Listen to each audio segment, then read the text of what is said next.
I am going on a road trip today. I'm gonna charge my car. So we should essentially go from West Palm Beach to Tampa on a single charge, and we can worry about charging once we're in Tampa. Can we make it home without charging?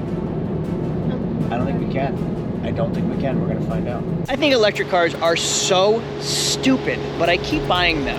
And in today's video, we're going on a road trip because I wanna show you how ridiculous electric cars actually are. I love them, okay? I own one, but I also own an ICE vehicle, an internal combustion engine vehicle. Why? Because you can't have an electric car as your primary vehicle. I'm at a charging station right now. Every one of these Teslas have people just sitting in there waiting for their car to charge 20 minutes, 30 minutes, 40 minutes, and even an hour to get to 100%. I am going on a road trip today. I'm gonna charge my car starting right now. I'm gonna tell you how much it actually costs me to drive from one coast of Florida to the other coast of Florida and all the headaches in between. Again, I've owned several electric vehicles and I'll buy more, but I wanna show you the reality of the infrastructure, even with the premium brand who kind of has it figured out, Tesla. My name is Craig from Flying Wheels. You're coming with me for the ride to figure out what it's actually like to own an electric vehicle on a road trip. Let's get going.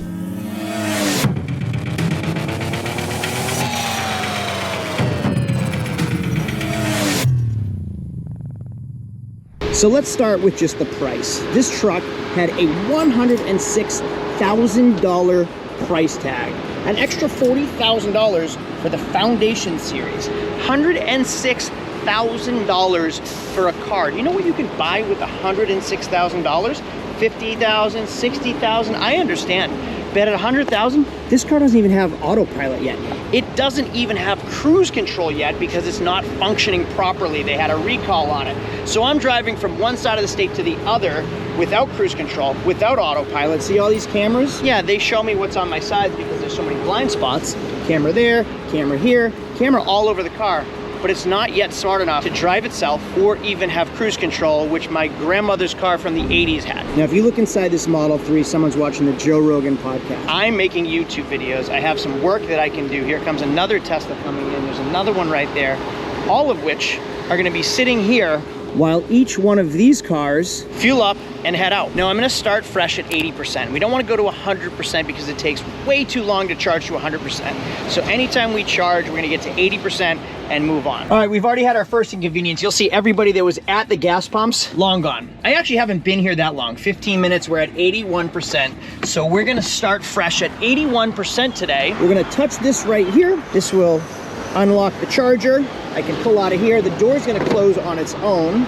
There we go. 80%, let's see how many miles it says we're gonna get. Oh, at 82% range. So we should get 257 miles, which should be fine to get us to Tampa. So we should essentially go from West Palm Beach to Tampa on a single charge, and we can worry about charging once we're in Tampa. I'm already late to pick up my daughter because I had to charge. Let's go get her and we'll get on the road. I want to take a quick pause because this video is just going to get worse because it is such a disaster to drive to Tampa and back, and it is only going to get worse. I know I just said that. Special shout out to Etron, my 48 amp EV charger. It has Wi-Fi. It connects to my truck. I can now charge from home. I'm shooting this clip right here like a few weeks after this entire video because it was such a disaster. I'm gonna get into this in a minute. I just wanna give Etron a shout out because it has changed my entire EV experience. There's a link in my description to get one of these. Let's get back on the video. Kids are picked up. Road trip has begun. So I went from the charging station to the school to the house, and we are on the road. We are now at 76%. So we've used 6% of our charge. We have 158 miles to get to Tampa and 239 miles of range. So we should be able to make it to Tampa in one charge, according to my mathematics. So we don't have to stop? We will see. 239, 158. If we do our math, what should we have? What's 239 minus 158? 239 minus 158.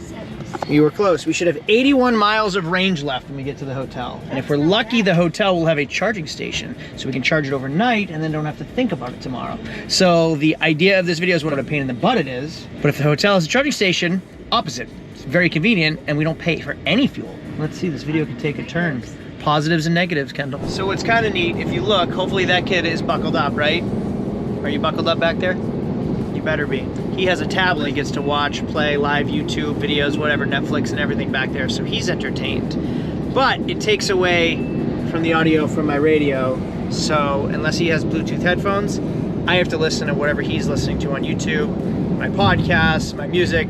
Yeah, there is a way doesn't that work. I can't listen. You can play the music. And yeah, but then you just watch But and I don't know. can't listen, right? So it's one or the other. Yeah. Then I'm trying to maintain a speed without going too fast. Because if I go too fast, then you're using too much of, like, you're inefficient, so you're using too much energy versus like distance. So we are at 179 miles. We are at 57% of range. So we've used like 25% roughly already. And you can see I'm going like 70, 75. Now if I go here and I go to trips, we've gone 57 miles since our last charge. So we've driven a total of 57 miles.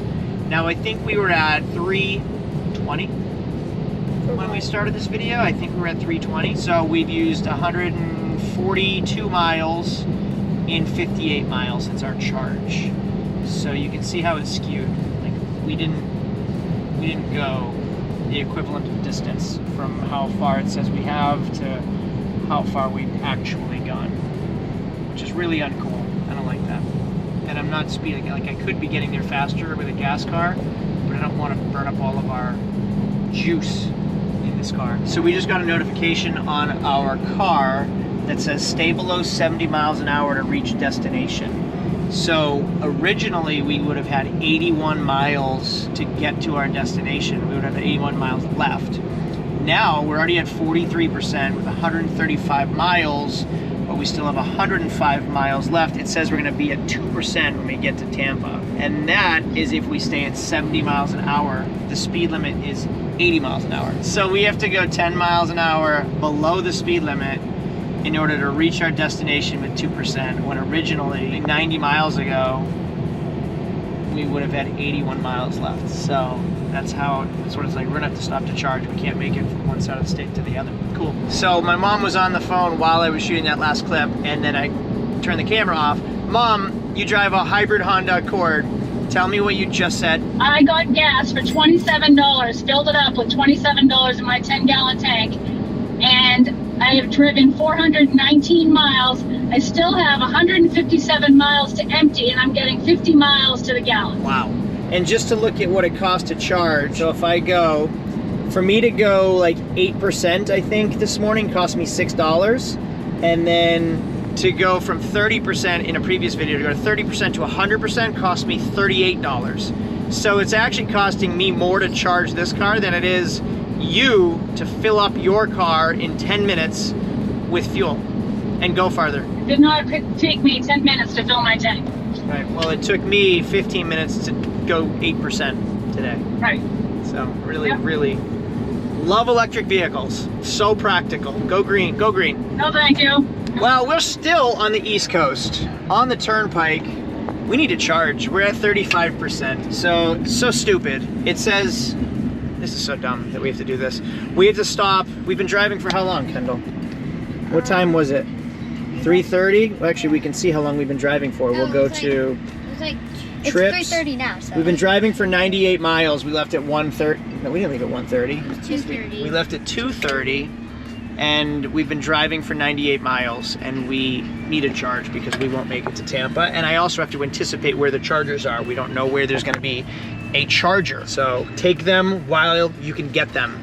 Our trip has now been delayed a little bit, 500 feet, and someone is not happy. No, I'm not. She's annoyed because she just wants to get there to see her teammates so they can play in the hotel, and we have to charge our car for, I don't know, we'll see how long it takes. We'll see.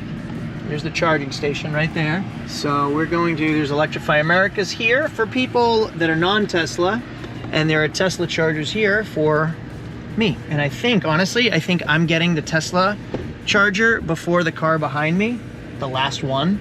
So we have a, like, was that your head? That was his head. I think we got the last charging station. So if that Model 3 showed up before us, we would actually be waiting for someone else to finish charging, so then we could take one of the spots. So a whole other EV headache that we didn't even think about. All right, we have 111 miles. We are at 35%. It is 3:35. Let's charge this car up. We'll get a snack, we'll pee, we'll get a drink, come back and see where we're at. Oh wait, there's more. So I told you we don't have autopilot.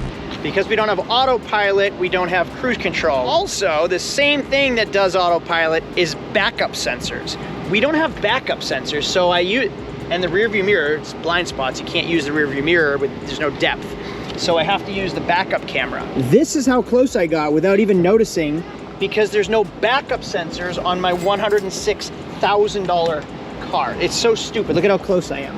Now, I actually backed into my brand new garage door at home and dented my brand new garage door with one of the corners here because, again, there's no depth perception on the camera and there's no backup sensors with this stupid smart car. And you'll see every charging station is booked up. Luckily someone's leaving, but that Tesla is just been sitting here waiting for someone to finish charging so they can then go use the charging station. So not practical yet. I just got a text on my phone walking away from the charger that said high usage at this charging station. So because it's full, because there are so many people using the charging station, drawing energy, that it's actually going to take longer to charge. So the charging kilowatts is going to be slower. Like the amount of power they're able to put out is dispersed amongst more vehicles, so it's slower to charge. So that just told me that, yeah. So one other issue is the full charging station draws more power and slows everything down for everyone. Like if there's 20 cars at a gas pump, at 20 gas pumps, everybody's still getting the same amount of fuel. It's not like everybody's drawing more fuel and slowing how much fuel comes out of the gas pump. There's that too. I'm not even halfway through this video and you can see what a disaster charging your electric vehicle is through the infrastructure. It is so inefficient to charge this thing on the road, clearly. It's been a week since this video was shot and I want to jump in and show you what I did. So I just moved to this house. I haven't had a charging station. I needed a charger for myself, so I went with this one right here. This is Etron V-Box Pro 48 amp charging station. If I go inside my Cybertruck, you can see we're at 100%. It doesn't make sense to have an electric vehicle and not have a charging station at home. So if I go right to the app, so I can actually see where my charging is at. I can see that it's at 100%. I can see what the voltage is, what the amperage is. And now every time I get in my car, I'm at 100% charging. This one right here is compatible with all Tesla EVs, not just the Cybertruck. It comes with the entire setup right here, as well as the plug. I hired an electrician to do this. In and out in a few hours. Highly recommend, highly. I want to show you what I chose just because as soon as I got home, the first thing I did was call my electrician. Now this is the other option right here. This is the Etron 15 amp portable charger. Now you can see it actually plugs into a 110 outlet. This is similar to what comes with my Tesla charger. So the one that comes from the factory looks just like this. It's what they consider a level 1 charger. Again, the 15 amp portable EV charger that you can take on the go. So anywhere you end up, if you end up at a friend's house, keep that in your car, and then you just plug it into a regular extension cord and you can have your vehicle charged from anywhere. If you're looking for a home charging setup, this is the best one that I found on the market. Thanks to Etron. All of this comes together. There is a link in my description for this product right here. I'll actually tag it as well. Etron V-Box Pro 48 amp charging station. It's the Wi-Fi version. I have the app on my phone. It is like, if you watch this video, you're seeing how stressed out I am in this video. Since that, this is the first thing I did was call and have this wired to my house, and it has been a game changer. Thank you, Etron. Again, link in my description for both of these, just complete game changer. And let's continue on with the rest of this disaster video because I'm so disappointed with how this went. So it's been 13 minutes so far. Then I'm gonna eat over there. All right, we'll say this. We had a couple of hungry bellies, thirsty throats. So it gave us an opportunity to just stop and get a bite to eat and some full bladders. Well, pee, eat, drink. We're gonna go back to the car, see where we're at. And also, like, if we were at a gas pump, you have to go to the gas pump, sit, wait for the car to fill up, even though it only takes a few minutes. Here, my credit card's connected to my charger, to my car, to my account. So I plug it in, walk away, set it, forget it, I'm out, done. It's charging on its own, it's super simple, so we get to eat, have snacks. I would normally take all this to go eat in the car so we can get there quicker. So this is forcing us to eat here and kill some time, but it's convenient, like we at least have a place to eat. So I want to hate on EVs. There's some good things. It's charging while we're resting and relaxing. Wow, so I'm impressed. I got an alert on my phone that says supercharging is almost complete. We have 7 minutes till we're at 80% again. You're still eating. So a lot of negativity, but we'll be at 80% and on the road again. And we'll have to charge, in right? 6 more minutes. We have to charge? We shouldn't have to charge. We'll see when we get there. But I mean, we didn't even finish our meal. Like we can So finish the drive to the hotel. we should be able to finish the drive to the hotel. Didn't even finish our meal, and we're already at 80% again, which is nice. So that is a positive. If you look, this kid's only a few bites into his cheeseburger, and our car's already charged. Let me finish my cheeseburger. You are an old soul, Chase. I can also do this from my phone. So you'll see 4 minutes remaining to charge limit, and then after the charge limit, I will be charged like stall fees. There's a term for it, I forget what they call it, but like when idle fees. So if I leave my car there, you saw how busy the charging station was. It'd be pretty inconsiderate for me to leave my car not charging in a space where people could be charging. So if I do this right here and I pull it over to 100, it now allows me to get more charge, and you'll see I have 40 minutes remaining to the charge limit, which would be 100%. And as I said before, from 80 to 100 takes a lot longer. So we can at least hang out, let it charge above 80% while they finish their meal. Don't open this car into that car anymore, okay? So I'm just gonna tap it here, it unplugs, that closes on its own. I don't have to do anything. I don't have to pay anything, like it automatically gets charged, the card on file, I walk away. Super, super simple. Now, we do have an issue with this car where the window keeps going down on its own. The smart car is not smart enough to realize that the computer keeps telling the window to go down.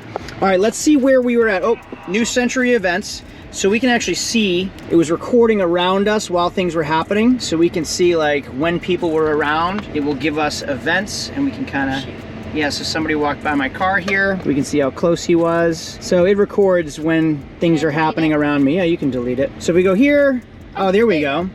So we are in St. Cloud right now, and you can see every time somebody walked by my car. Now, if we go here, go to charging, that one cost us, we're in Canoe Creek, Florida, it cost me $23. $337 is when we charged. It's now $408, so it took us 30 minutes and $23 to get to St. Cloud or wherever we are, and 85%. So we have 85%, 267 miles of range, and we are gonna go back to our destination of Hampton Inn, Tampa. We have 85 miles left, and it says we should be at 51% of range. 85 miles left, 267 miles of range.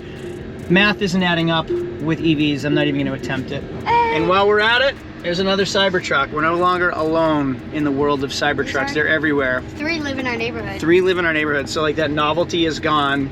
And all the people, which is nice, all the people that would come up to me and, oh my God, what is this thing? Not there anymore. Like people have seen it regularly. It's become normal. And the ones that are in our neighborhood, there's like a, they all have colors on them. They all have wraps. There's a blue one, there's a black one. So I'm the basic one. Yeah. A few moments later. Quickie update. So in order to maximize efficiency, you must drive 48 miles an hour on the highway. We have been in traffic for quite some time, but you'll notice 219 miles, 70% of range. We're still at 47, we will be at 55% when we arrive in Tampa. So going 80, very inefficient, which is the speed of traffic. So I should say, going with the speed of traffic, very inefficient. Going 45 to 50, extremely efficient. So if you want to drive 25 miles an hour below the speed limit everywhere you're going, maximum efficiency. Yes. It's officially the time where this stupid computer car starts malfunctioning. So the window keeps going down, won't go up. So it's up. Give it a minute. Wait for it. No, it's not gonna do it, right? It's done it 10 times over and over. I'm on the phone, she's making a video, window goes down. Fix it, put it up, window goes, there it goes, it's beginning, it's starting. It's camera shy. It is, that's no funny. Hands. It does it way more than that, but now that the camera's on, a little bit at a time, but it usually will just go straight down. And then won't like go back up. And then it won't go back up. So it's hot in Florida, 82 degrees still at 6:30 at night, and the window keeps going down, letting all the hot air in, all the cold AC, here we There go. we go. There we go, all the AC out. It almost seems like it does it at a certain speed. No, it does it on our like main roads at home too. Yeah. Very annoying. Oh, there we go. And it does it when you're parked too, like right when you unlock the car, the window goes Yeah, or when I get out of the car, it unlocks. So like if I'm in a parking lot and I walk away, window goes down. Free reign for everybody to go right into my car, take whatever they want. Cool. Put it back up. Hey, another Cybertruck. That's the 5th one we've seen That one's today. clean. We made it, 54%. So going in traffic, 50 to 60 miles an hour got us to where we need to be with the range it estimated. So you need to go 20 to 30 miles an hour below the speed limit to maintain the range estimate that they're showing you and the percentages. We're perfectly accurate because we drove in traffic all the way here from the last video, from the last charging station. So that was one thing we're through. Now we have to see if the hotel is a charging station. If it does, we're great and we save money. If it doesn't, we need to find a charging station on the way home. There's your window going down on its own. Look at, no hands. It just started getting all wonky on us. We actually maintained the majority of the ride until just recently. We're here.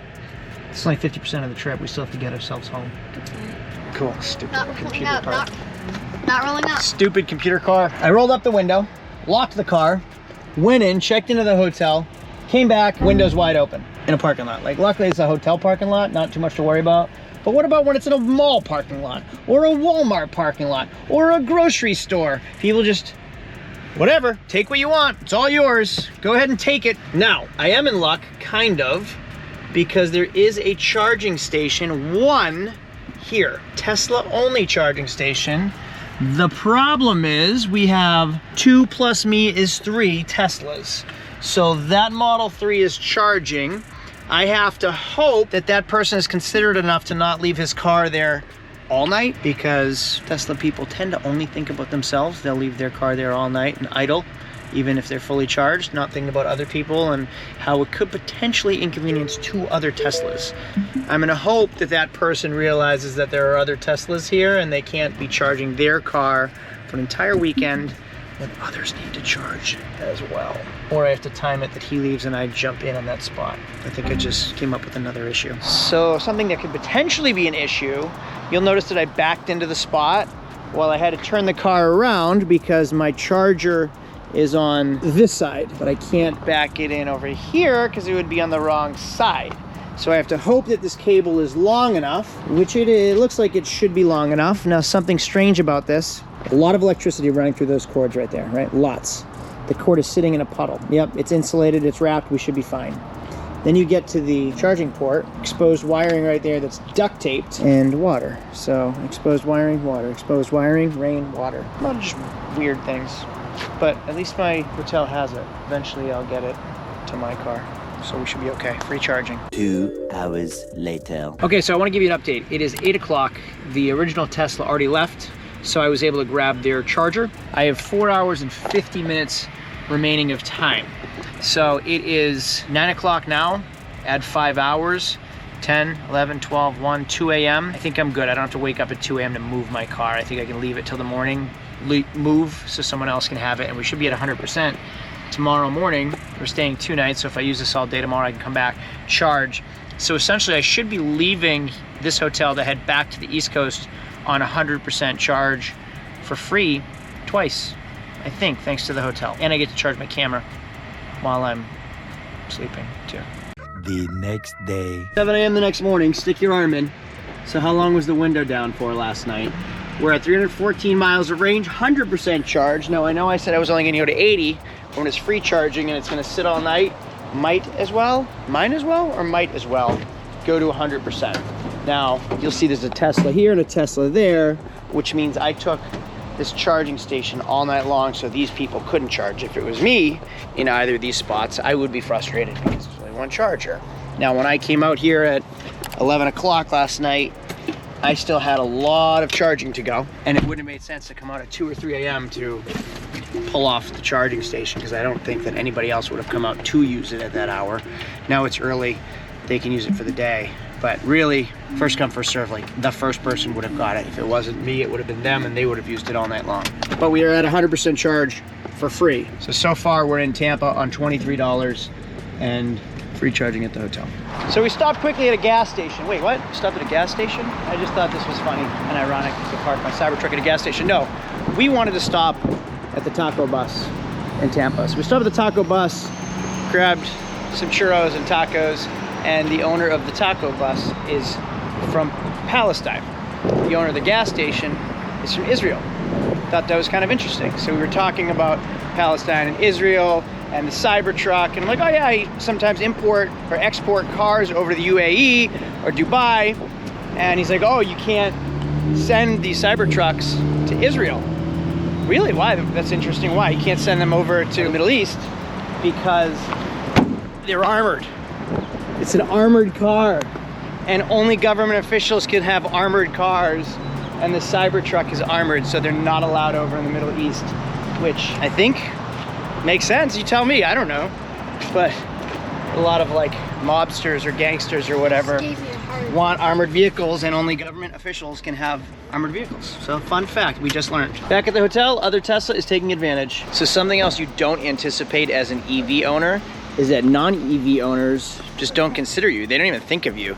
So this one Tesla charging spot right here could reach that spot or that spot. But if a regular internal combustion vehicle parks there, even though there's parking elsewhere, or like this car takes up 2 spaces, then no one can charge. So no one gets to use the charging station. So if they park there all night, all 3 of us Tesla people are out of luck. Or forget even that one guy that parked horribly. All of these open spaces right here that Honda CR-V could have parked in, and they took one Tesla spot. And they probably honestly don't even notice. They don't even realize that that is the one charging station, because why would they even think of charging electric cars? They don't have to. They probably don't even realize it. So it's not really their fault. But everyone else with an electric car is kind of out of luck. Later that same evening. We drove all day. I'm at 78%. We're back at the hotel. It's 9 o'clock at night. I'm gonna charge to 100% because tomorrow we're leaving. So I am not going to leave this car at the charging station all night because I don't think I need all night to charge.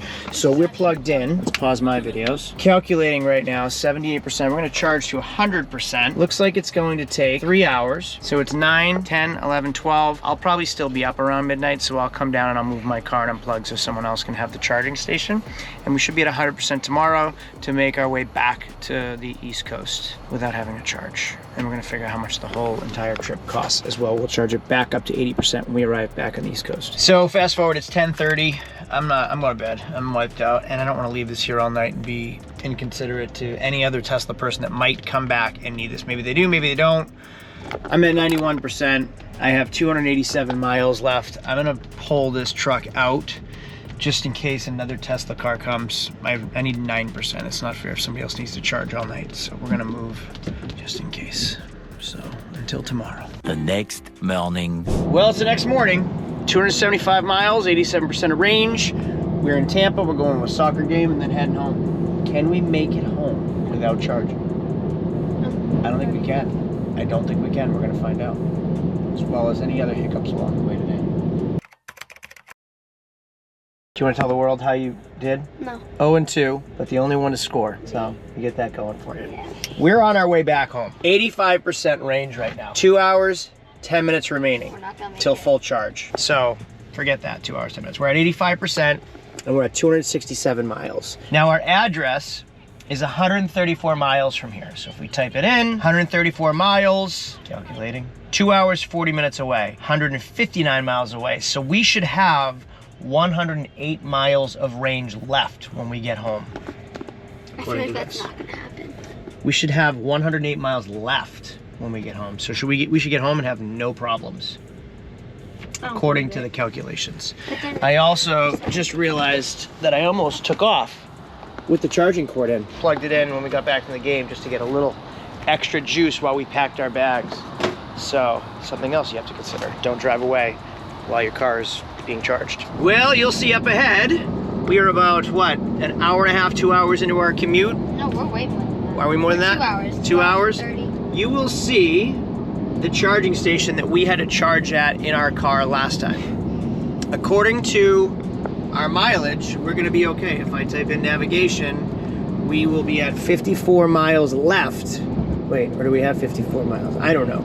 But we have 148 miles of range left. We drove a different way, which kept our speeds around 50 to 60 miles an hour instead of the turnpike all the way there, highways all the way there. So we weren't going 80, so we increased our efficiency.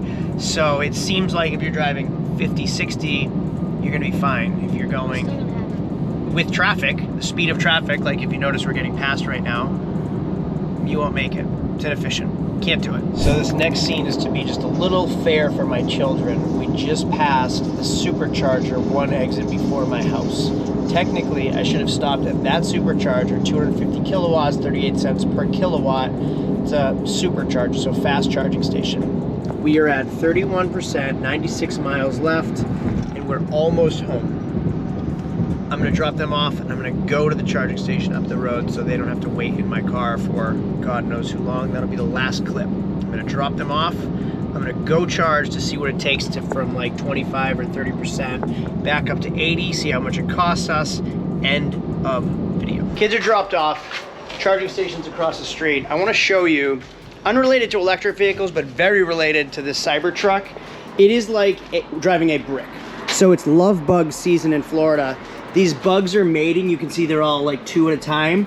These bugs fly in giant pods on the highway, and then they whack your car, and then they dry and harden. And honestly, if you don't remove them right away, they turn into concrete on your car and you cannot get rid of them.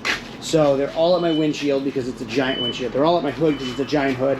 They're all on my grill because it's a giant grill. So I'm like driving just a brick down the highway, and the bugs just whack them one at a time. And like, oh, hundreds at a time. That's what it looks like. Down the mirrors, down the side, up the windshield, and then all along the front grill. I'm using Goo Gone before I wash it and hope that this all comes off, all of this.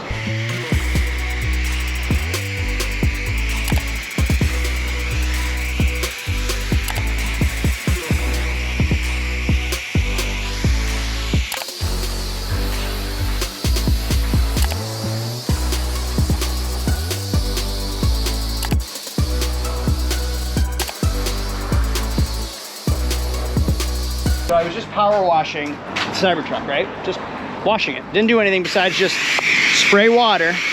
And then all of a sudden, I spray right here, and the door opens for the charger. So that is where all the high voltage goes, right there. That opened for some reason while I was injecting high pressure water at it. So that doesn't seem to make much sense. A solid 25 minutes later and $25 later, we got them all off, but you can still see there's spots on the stainless steel that have to be scrubbed differently, like with stainless steel cleaner when I get home. It's all over the truck, and it was there before. Like when the truck dries, you'll see the streaks running all the way down the side. This thing, even clean, is near impossible to keep clean. Now it's time to get a charge to see what this entire trip costs, and then we're actually done. Now I understand most people would charge their cars at home. I do not yet have an at-home charger. So for experimental purposes, car always too far, so now I have to move this car back, but I can't put it in reverse with the door open, so I gotta close the door, move it back, but not be too close because the backup sensors don't work in this car, so I'll end up hitting a pump. Now I can open this, now I can plug it in. All right, now you're charging. We are at 25%. It is 3:55. We're gonna go back to 80%, see how long it takes, see how much it costs us, and then do the math and be done with this trip. So I'm not home. I'm not home. I want to be home. Obviously, you can tell I'm frustrated. I'm done with my road trip. I want to be home on my couch on a Sunday watching the Patriots, and I can't because I'm at a charging station charging my car. It says an hour and 10 minutes to, let's go to 80. It says I'm going to be here 35 minutes, so I'm going to be sitting here for half an hour instead of being home at my house on my couch. Charging is over. We're at 80%. What's frustrating is I did clean these wheels, and they are still pretty dirty. All the way down the rocker panel, still very, very dirty. Wheels, extremely dirty. Dirt still all over the car, and you can see how the soap dries on the stainless steel, which is frustrating. So my truck still isn't that clean. And now if you look at the hood, bug. It's all over. And all of these spots all over the grill. Now you saw how hard I scrubbed. I think you saw I was like sweating, scrubbing those spots thoroughly. We're at 80%. Let's unplug right now.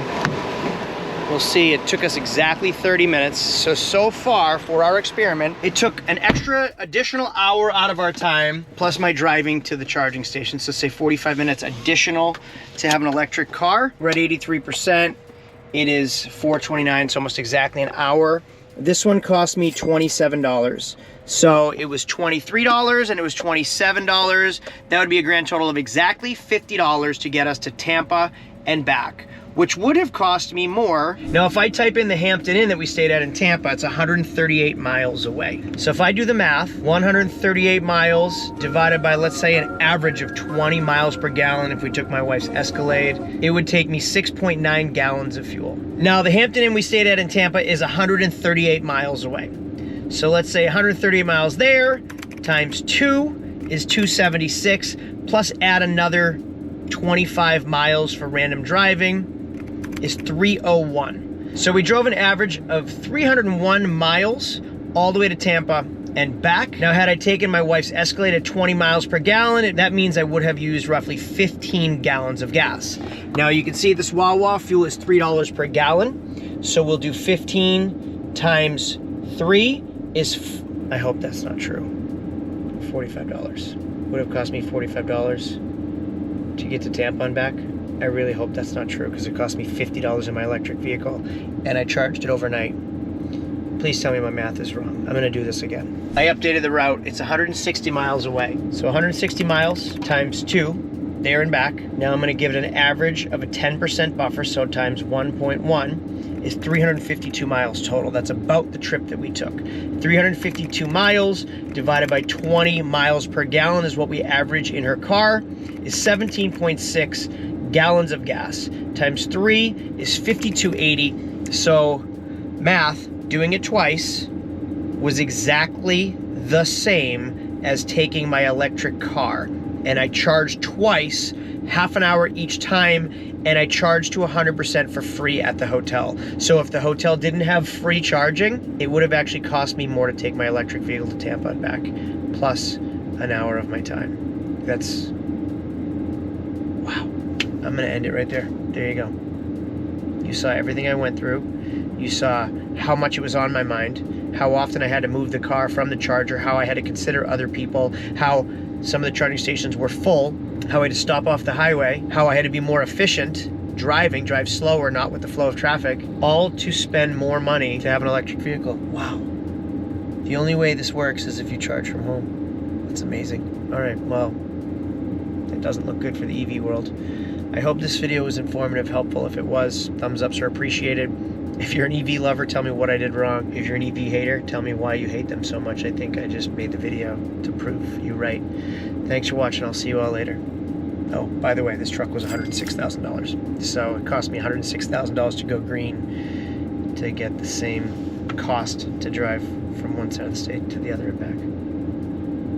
Huh, okay. See you later. I forgot to mention, when I did this calculation, I took in consideration my wife's Escalade that is a gas guzzler. Had I taken a hybrid that gets 50 miles to the gallon, had I taken a mid-size pickup this size or a mid-size SUV, I would have gotten 30 miles to the gallon, and it would have actually cost me less to go to Tampa and back. So I could have taken a gas guzzler, gone with the flow of traffic 80 miles an hour all the way there and back, and it still would have cost me the same.